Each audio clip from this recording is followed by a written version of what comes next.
Halo Tribuners, salam jumpa di Tribun Ambon hari ini edisi 9 Januari 2025.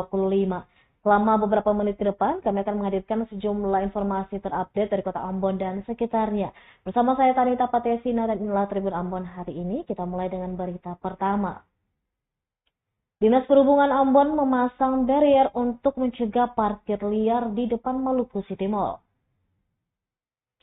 Upaya mengatasi kemacetan dan parkir liar di depan Maluku City Mall atau MCM terus dilakukan. Dinas Perhubungan Kota Ambon telah memasang barrier sepanjang lebih dari 100 meter di bahu Jalan Jenderal Sudirman sejak Selasa 7 Januari 2025 malam. Pantauan tribunambon.com di lokasi pada Rabu sore, bahu jalan yang sebelumnya dijadikan lahan parkir kini tampak bersih dan bebas dari kendaraan. Berkat pemasangan barrier ini, arus lalu lintas di sekitar MCM pun menjadi lebih lancar dan tidak terjadi penumpukan kendaraan. Kepala UPTD Sarana Prasarana Teknis Dinas Perhubungan Kota Ambon, Muhammad Fatala, menjelaskan bahwa pemasangan barrier ini bertujuan untuk mencegah jukir liar beroperasi dan meminimalisir kendaraan yang parkir sembarangan. Meskipun belum ada sanksi tegas bagi pelanggar, petugas dari Dinas Perhubungan akan terus memantau dan memberikan edukasi kepada masyarakat agar tidak lagi parkir di bahu jalan. Hatala menegaskan ke depannya Dinas Perhubungan akan berkoordinasi dengan pihak kepolisian untuk melakukan penegakan hukum yang lebih serius. Dengan adanya langkah tegas ini, dia pun berharap kondisi lalu lintas di sekitar MCM dapat terus terjaga dan masyarakat dapat lebih nyaman dalam beraktivitas.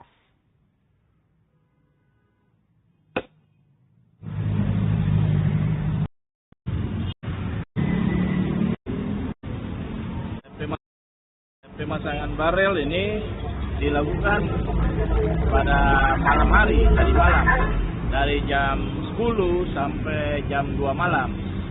Untuk antisipasi ada jukir di depan MCM, Jalan Jenderal Sudirman.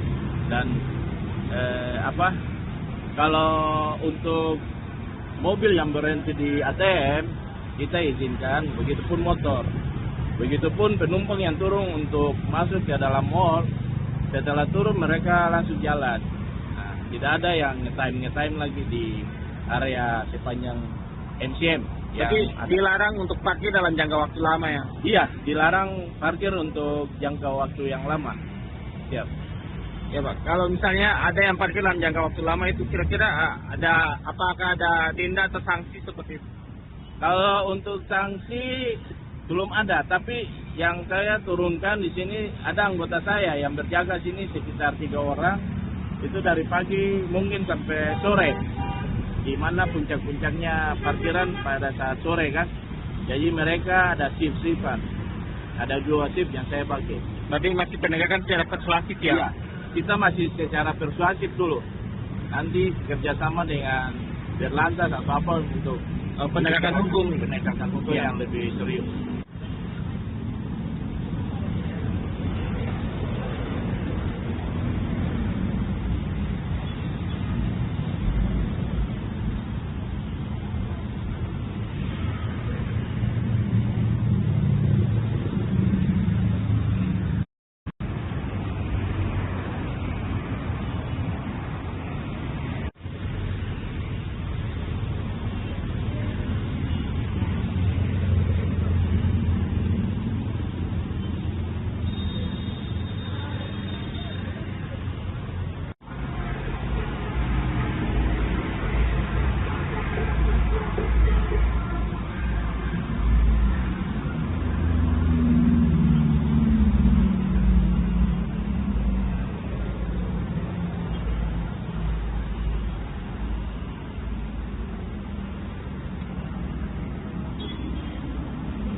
Penampakan tumpukan sampah di Jalan Kebun Cengkeh, Kota Ambon hampir menutupi jalan. Permasalahan sampah di Kota Ambon masih belum tertangani dengan baik. Sampah di Kebun Cengkeh, Desa Batu Merah, Ambon menjadi salah satu contohnya. karena tumpukan sampah terus muncul. Pantauan tribunambon.com pada Kamis 9 Januari 2025, tumpukan tersebut memanjang hingga puluhan meter. Tingginya bahkan mencapai 1 meter lebih, yang membuat sampah meluber ke badan jalan. Rizal, pengendara yang sering melewati jalan tersebut, mengatakan dirinya sangat terganggu dengan keberadaan sampah itu. Selain menimbulkan bau tak sedap, plastik di tumpukan sampah tersebut juga kerap berterbangan setiap kali ada angin kencang. Kata dia, meski papan larangan untuk tidak membuang sampah sudah terpampang jelas, hal itu tidak berpengaruh bagi warga. Dirinya berharap ada tindakan tegas yang diambil pemerintah sebagai pelajaran untuk warga yang kedapatan membuang sampah di area tersebut.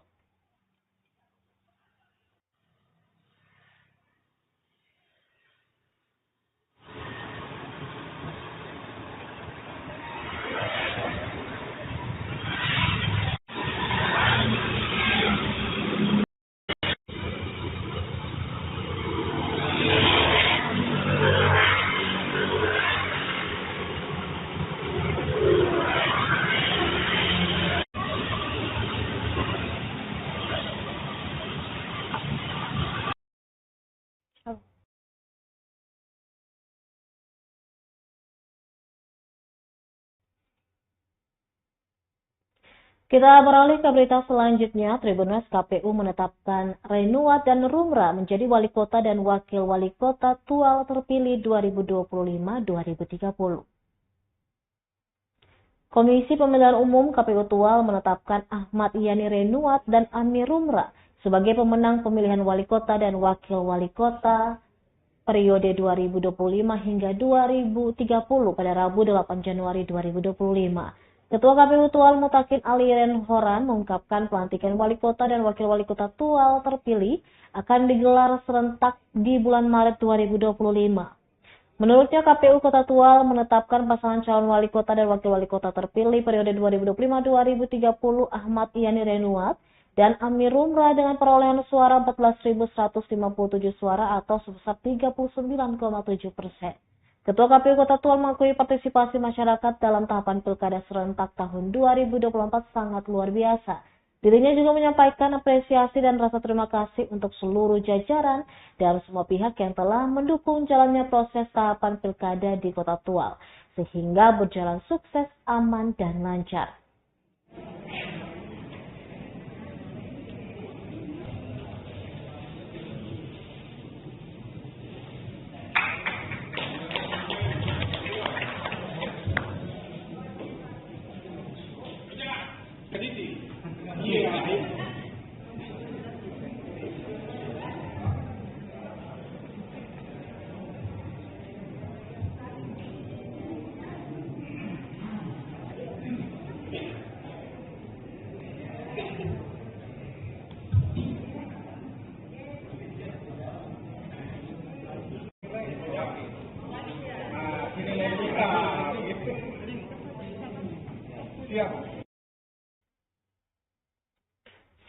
Hadiri yudisium FKIP Unpati di Langgur, penjabat Bupati Maluku Tenggara berpesan untuk meningkatkan kualitas pendidikan. Penjabat Bupati Maluku Tenggara Samuel Huwai menghadiri yudisium Fakultas Keguruan dan Ilmu Pendidikan atau FKIP Universitas Patimura yang dilaksanakan di Aula Kantor Bupati setempat pada Rabu 8 Januari 2025. Huwai di awal sambutannya mengucapkan selamat kepada para mahasiswa dan mahasiswi yang mengikuti yudisium, dan ia juga mengingatkan untuk meningkatkan kualitas pendidikan. Menurutnya, program ini merupakan hasil sinergi dan kerjasama yang luar biasa antara Fakultas Keguruan dan Ilmu Pendidikan dan Unpati dengan pemerintah Kabupaten Maluku Tenggara. Dirinya menambahkan sejak dimulai pada tahun 2023, sebanyak 269 mahasiswa asal Maluku Tenggara telah terdaftar dalam program ini. Dikatakan dari jumlah tersebut, 155 mahasiswa telah menyelesaikan KKN, sementara ada 148 mahasiswa yang berhasil menyelesaikan ujian akhir. Para mahasiswa yang telah lulus ini adalah gambaran nyata dari dedikasi dan kerja keras yang luar biasa. Kerjasama ini diharapkan dapat terus berlanjut di masa mendatang untuk melahirkan lebih banyak guru yang berkualitas. Untuk diketahui, yudisium ini juga digelar secara touring dengan Kabupaten Seram bagian timur.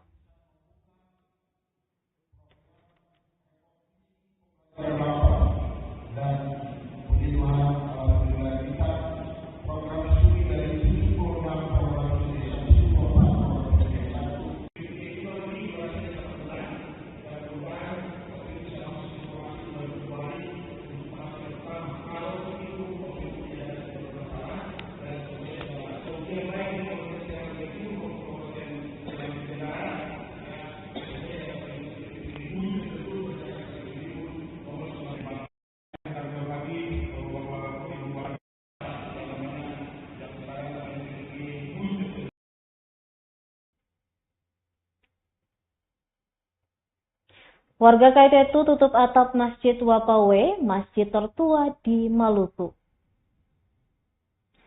Warga negeri Kaitetu, Kecamatan Laisitu, Kabupaten Maluku Tengah, Provinsi Maluku melakukan acara ritual adat pemasangan aha poput atau atap pamali Masjid Tua Wapawe, Rabu 8 Januari 2025. Pemasangan atap salah satu masjid tertua di Indonesia ini berlangsung sakral. Acara ritual dimulai sejak pagi hari dengan serangkaian prosesi adat seperti doa bersama di Baileo, dilanjutkan dengan serah terima aha poput di Rumah Pusaka Hatawe.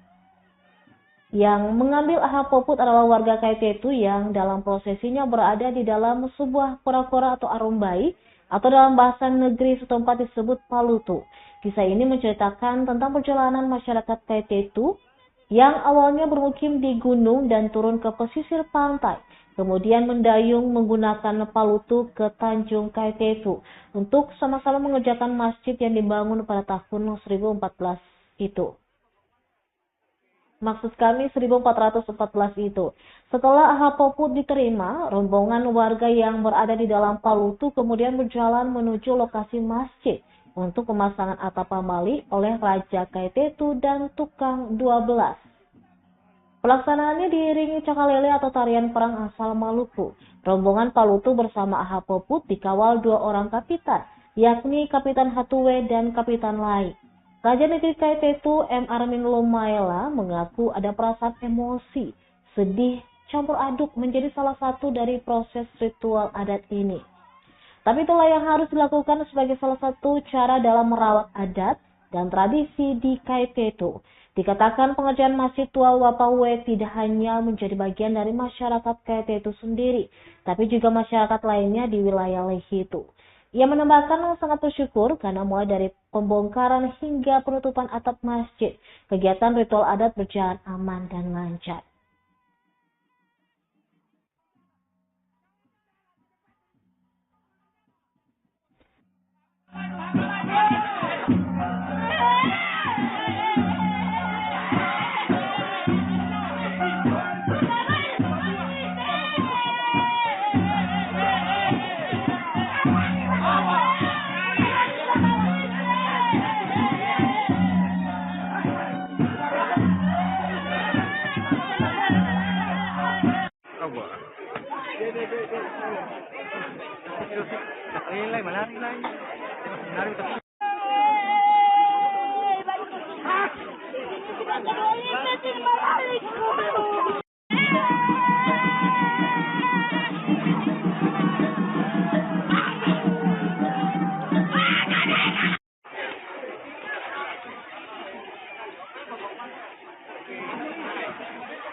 Segunyak.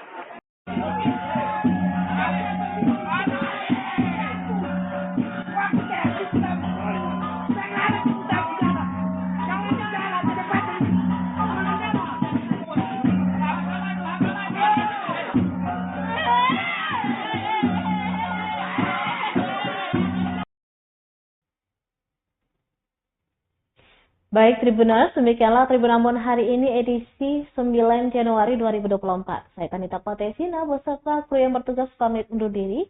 Sampai jumpa lagi dan amato. Download Tribun X sekarang. Menghadirkan lokal menjadi Indonesia.